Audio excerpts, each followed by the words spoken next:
মামা পোজ দিচ্ছে।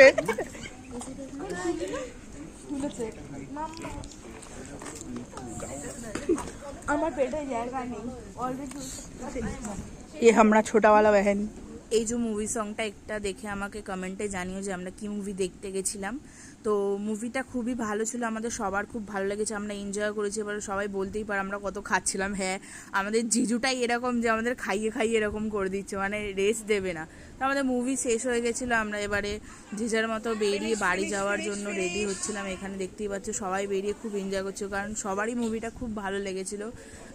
সবাই খুব এনজয় করেছে মুভিটাকে। এখানে বিভা দিদি বেরিয়ে যাচ্ছিলো, জিজু বেরিয়ে যাচ্ছিলো, আর আমরা এখান থেকে ডিরেক্ট, মানে আমি তো আর ওই দিনকার বাড়িতে যেতে পারিনি, কারণ 12টা 12:30 এরকম বেজে গেছিলো। তো আমি কাকিমণিদের বাড়িতেই থেকে গেছিলাম। এখানে দাদা দেখতে পাচ্ছ, আর প্রথমে আমার কাকিমণির ব্যাগ বইতো, এখন বৌমণির ব্যাগও বয়। এটাই হয় ছেলেদের লাইফ। টাটা।